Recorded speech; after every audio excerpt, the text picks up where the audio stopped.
இன்றைக்கி நம்ம என்ன பண்ண போகிறோன்னா நார்த் இந்தியன் ஸ்டைலில் ஒரு கிரேவி. அது வந்து ஒயிட் சுண்டல் வச்சு பண்ண போகிறோம். ஓகே. அதுக்கு பேர் வந்து பிந்தி சோலே. அதுக்கு என்னென்ன வேணுங்கிறத இப்போ அம்மா சொல்லுவாங்க. இப்போ அதை பார்ப்போம். ஓகே. கடலை வெள்ளைக்காய் சுண்டல் கடலை ஊற வச்சுருக்கேன். நேற்று நைட்டே ஊற வச்சுட்டேன். அதை எடுத்து வச்சுருக்கேன். இப்போ வந்து 3 வெங்காயம் 3 தக்காளி நறுக்க போகிறேன். ஓகே.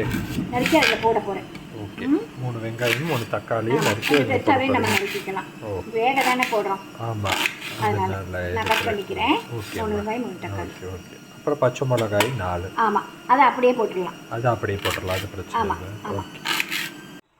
எல்லாம் கட் பண்ணி. ஆமாம்மா, 3 தக்காளி 3 வெங்காயம் 4 பச்சை மிளகா ஒரு பிரிஞ்சி இலையே போட்டிருக்கேன். ஓகே. அதுக்கப்புறமா வந்து ஒரு வெள்ளை துணியில் ஓகே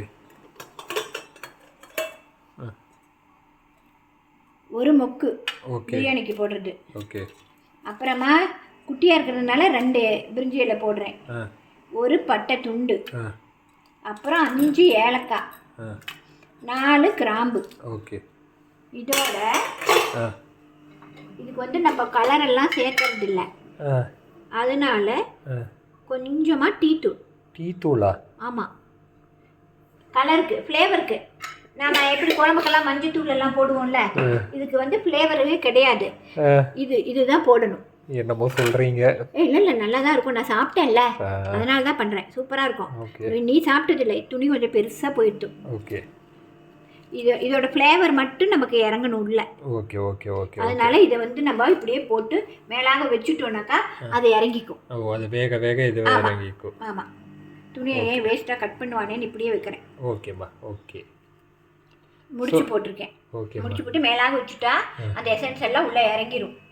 அப்புறம் நம்ம தேவையான உப்பு போட்டுடலாம். ஓகேம்மா, தேவையான உப்பு போடணும். ஆமாம், உப்பு கல்லுப்பு தானே? ஆமாம்மா, கல்லுப்பு தான் போடணும். ஓகேம்மா, நான் போடுவேன். வேணா போடணும். அப்புறம் தண்ணி ஊற்றிக்கணும். இதுக்கு மேலே இது நல்லா முங்குற அளவு ஊற்றணுமா? கொஞ்சமாக தண்ணியை ஊற்றிட்டு இது பண்ணிடணும். கொஞ்சமாக ஊற்றினா போதும். ஆமாம்மா, இதெல்லாம் வேகணும்ல. ஊற்றிட்டு பொட்டணம் கட்டினதை இப்படி மேலாக வச்சுடுவோம். ஓகே. வச்சுட்டு நாம் மூடி போட்டுடலாம். ஒரு 5 விசில் விடுவோம். 5 விசில்? 4 விட்டாலும் கூட போதும். 4 5. ஓகே, 4 5 விசிலோ? ஆமாம். ஓ, 4 விசிலுக்கு 5 விசிலே விட்டுட்டோம். ஆமாம்மா. இப்போ திறந்து பார்க்கலாம். வாசம் நல்லா இருக்கு. ஆமாம், ஏன்னா இதோட எசன்ஸ் எல்லாம் உள்ளே இறங்கியிருக்குல்ல.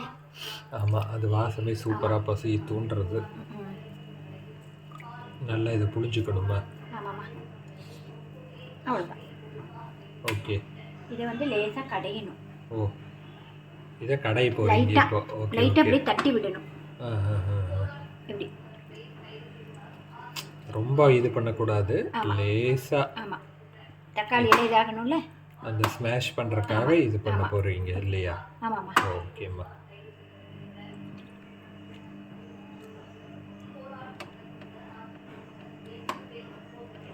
லேசாக அப்படியே ஸ்மாஷ் பண்ண போகிறேன்.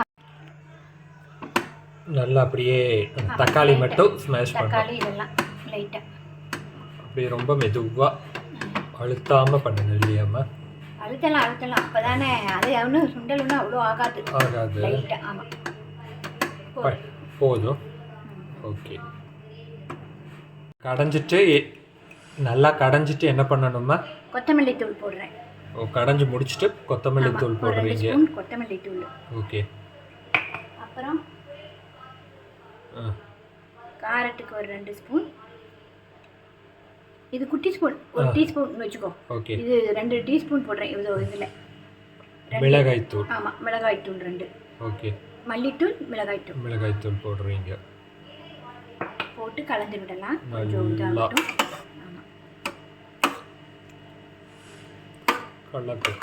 கலக்கணும். எல்லா பக்கம் பரவற மாதிரி கலக்கணும் இல்லையா? இப்போ இந்த பொடியெல்லாம் போட்டு நல்லா அப்படியே ஸ்டவ்ல வச்சிருக்கேன் சிம்மில். ஓகேம்மா. ஒரு 2 ஸ்பூன் நெய் விட்டுக்கணும். ஓகே.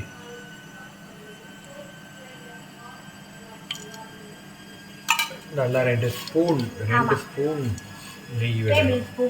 டேபிள் ஸ்பூனா 2 ஸ்பூனா? பெரிய ஸ்பூனில் 2. அதான் கேட்டேன். நல்லா காயணுமா நெய்? ஆமாம், ஓரளவு. ஓகே, நெய் காஞ்சிருச்சு இல்லையாம்மா? நெய் காஞ்சோம்னா 3 வரமிளகா போட்டிருக்கேன். ஓகே. கொஞ்சமாக பெருங்காயம். ஓகே.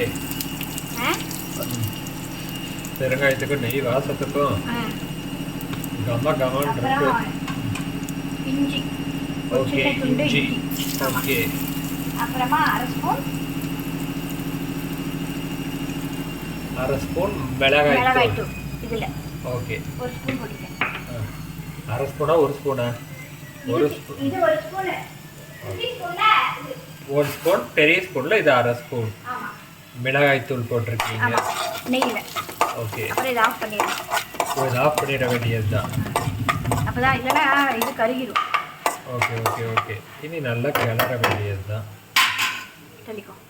இதை எடுத்து இதில் ஊற்றணும்.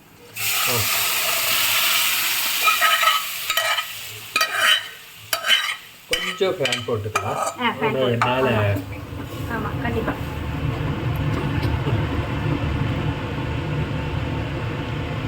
வாசம் கலர் ஐ திங்க் இதுக்கு தான் நீங்கள் அந்த டீ தூள் ஆட் பண்ணுறது தான். ஆமாம்மா, இந்த ரெட்டிஷ் கலர் வர்றது. ஓகே, ஜம்ப் ஆகுது கொஞ்சம். பிந்தி சோலை அங்கிருந்து இங்கே நல்லா ஒரு கொதி வந்ததும் நிறுத்திடலாம். அவ்வளோதான், ரெடி. கஸ்தூரி மேத்தி இருந்தால் பண்ணி போட்டுக்கலாம். அது என்ன கஸ்தூரி மேத்தி? கஸ்தூரி மேத்தி வந்து வெந்தயக்கீரையோட ட்ரை பவுடர். ஓ ஓகே ஓகே. அது இருந்தால் அதை நம்ம போட்டுக்கலாம், இல்லைன்னாலும் பிரச்சனை இல்லை. நாம கொத்தமல்லி தூளிப்போம். ஓகே. ஸோ பிந்தி சோலை ரெடி. இனி பட்டூரை மட்டும் நாம் ரெடி பண்ணணும். கரெக்ட். ஓகே. நம்மக்கிட்ட அந்த என்ன கஸ்தூரி மேத்தி இல்லாததுனால நம்ம அல்ல, அது போட்டாலும் நம்ம கொத்தமல்லியும் போடலாம். ஓகே, நான் கொத்தமல்லி மட்டும் போடுறேன். ஓகே. கம கமன் ரெடி ஆயிடுச்சு. கம வாசம் சூப்பராக இருக்கு பாருயா. ஆமாம், எனக்கு இப்போவே பொறுமை போகிறது.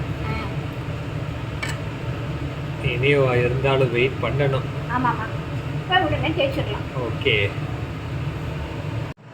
ஸோ எல்லாம் ஃபைனலாக சமைச்சு முடிச்சாச்சு. என்ன பண்ணியிருக்கோம் இன்னைக்கு? இதுக்கு பேர் என்ன? பிந்தி சோலை. அதாவது நார்த் இந்தியன் ஸ்டைலில் சுண்டலில் வச்சு ஒரு கிரேவி பண்ணியிருக்கோம். அதுக்கு பேர் பிந்தி சோலை. அப்புறமா சப்பாத்தி.